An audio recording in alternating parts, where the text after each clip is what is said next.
अब इल्मी, फिक्री और तारीखी तहरीरें सिर्फ पढ़ी नहीं सुनी भी जा सकती हैं। इशराक, अमेरिका की ऑडियो स्टोरीज में।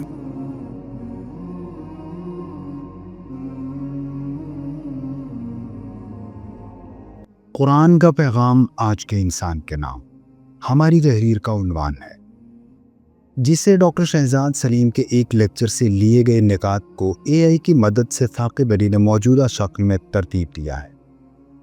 पहला नुक्ता, इंसान दोस्ती और आलमी भाईचारा। कुरान मजीद दौर जदीद को ये पैगाम देता है कि हमें इंसान दोस्ती अपनानी चाहिए।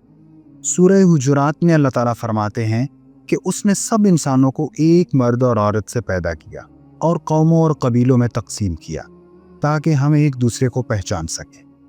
यहाँ अल्लाह ने पूरी इंसानियत को मुखातब किया है, सिर्फ अहले ईमान को नहीं, ताकि हम सब जान लें कि हम आदम और हव्वा की औलाद एक ख़ानदान है। अगरचे कौमों में बटे हुए हैं, लेकिन हमारे दिल करीब होने चाहिए। कुरान हमें आलमी भाईचारे का सबक देता है। जैसे ख़ानदान में इख्तिलाफ हो भी जाए तो अच्छे लोग कोशिश करके उसे सुलझा लेते हैं, इसी तरह दुनिया में अगर कहीं कोई आफत या मुसीबत आ जाए तो हमारा दिल भी ऐसा ही तड़पना चाहिए जैसे अपने घर वालों के लिए तड़पता है। ये आज के दौर में कुरान का बड़ा पैगाम है, इंसान दोस्ती और खैर खाई। दूसरा नुक्ता, ज़मीर की रोशनी में ज़िंदगी गुजारना। कुरान हमें ये भी सिखाता है कि हमें अपनी ज़िंदगी अपने ज़मीर की रोशनी में गुजारनी चाहिए। कुरान कहता है कि इंसान खुद अपनी ज़ात पर खूब गवाह है, चाहे कितने ही उज़्र तराश ले, और ये भी कि अल्लाह ने हमें नेकी और बदी की पहचान दे दी है। इसका मतलब ये है कि हमें सही और गलत समझने के लिए किसी और की गवाही की ज़रूरत नहीं। हमारा अपना ज़मीर सबसे बड़ा मुनसिफ है। इसलिए ज़िंदगी में सच्चाई को मायार बनाना चाहिए और इसकी परवाह नहीं करनी चाहिए कि लोग क्या कहेंगे। जैसे अदालत में लोग हलफ उठाते हैं कि मैं सच कहूँगा और सच के सिवा कुछ नहीं कहूँगा, वैसे ही हमारी पूरी ज़िंदगी सच्चाई और ज़मीर की आवाज़ पर होनी चाहिए। हमें हक पर कायम रहना चाहिए। तीसरा नुक्ता, अदल और इंसाफ को अपनी ज़िंदगी का हिस्सा बनाना।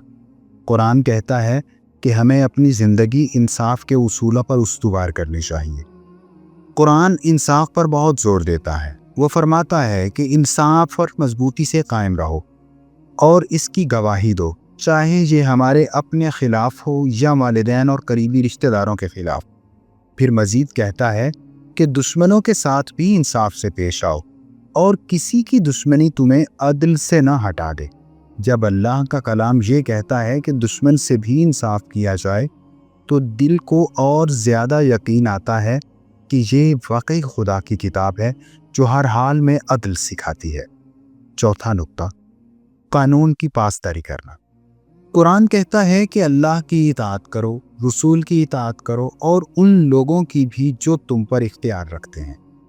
यानी हमें रियासत के बनाए हुए कवानीन का एहतराम करना चाहिए। इख्तिलाफ करना अलग बात है, मगर जब तक कानून मौजूद है उसकी पासदारी ज़रूरी है। अगर कोई कानून गलत है तो उसे जमहूरी तरीके से पार्लियामेंट में बदला जा सकता है। अलबत्ता जो कानून अल्लाह के हुक्म के खिलाफ हो तो जाहिर है कि एक मुसलमान होने की हैसियत से हम उस पर अमल नहीं करेंगे। बदकिस्मती से हम इशारे तोड़ने, गलत जगह से सड़क पार करने और घर बैठकर लाइसेंस बनवाने में फ़ख्र महसूस करते हैं, जबकि तरक्की याफ्ता कौमें कानून की पासदारी ही से आगे बढ़ती हैं। कानून का एहतराम करना यही मुहज़्ज़ब मुआशरों की बुनियाद है। पांचवा नुक्ता, अल्लाह के बंदे बनना और ज़िंदगी को बामकसद बनाना। कुरान कहता है कि असल में हम सब अल्लाह के बंदे हैं। अल्लाह फरमाता है कि उसने जिन्नो इंस को अपनी इबादत के लिए पैदा किया।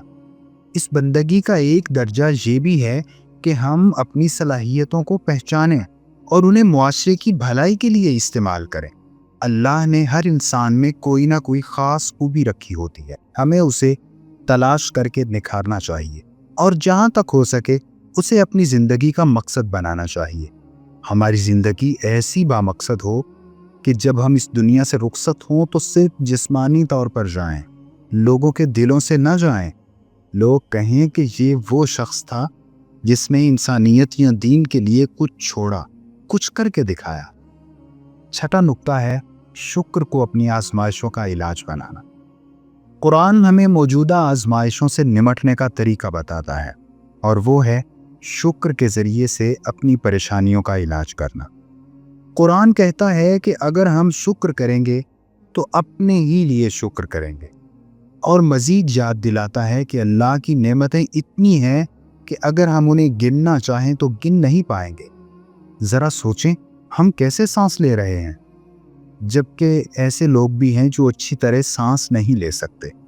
दुनिया की 30% से ज़ायद आबादी ऐसी है जो ख़त गुर्बत से नीचे ज़िंदगी गुजार रही है। उन्हें बुनियादी ज़रूरियात भी मुयस्सर नहीं।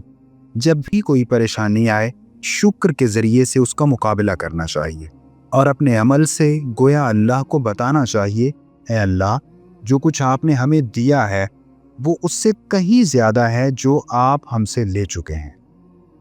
सातवां नुक्ता, बेलौसी इख्तियार करना। हमें ज़िंदगी में बेलौस हो जाना चाहिए।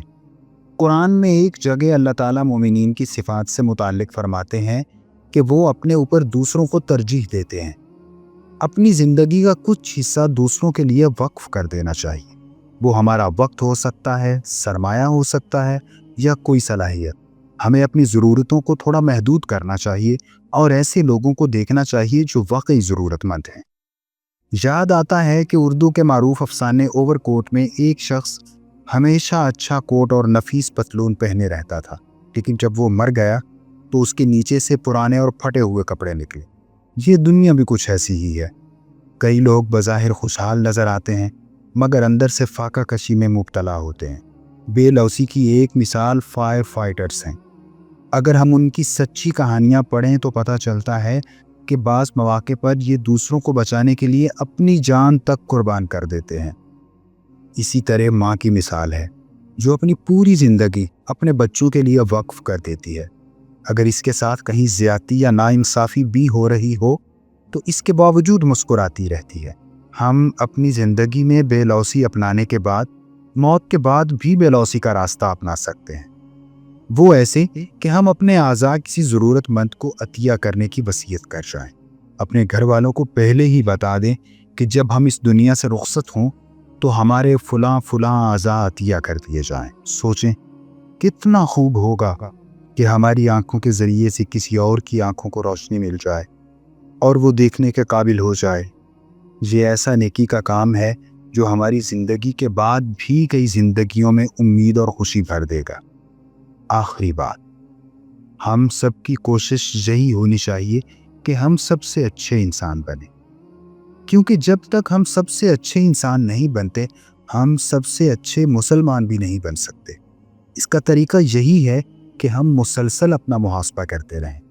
लोगों के बहुत से जुनून होते हैं, लेकिन हमारा सबसे बड़ा जुनून यही होना चाहिए कि हम हर दिन अपने आप को पहले से बेहतर इंसान बना सकें। फिर हमें चाहिए कि कुरान मजीद को अपनी ज़िंदगी बनाएं, इसे समझ कर पढ़ें। जब हमारा कुरान मजीद और अल्लाह ताला से ताल्लुक़ मजबूत होगा तो बुराई का असर हम पर कम होगा और मजमूई तौर पर हम नेकी के रास्ते पर गामज़न रहेंगे। यही रास्ता अल्लाह की रज़ा और आखिरत की कामयाबी की तरफ ले जाता है।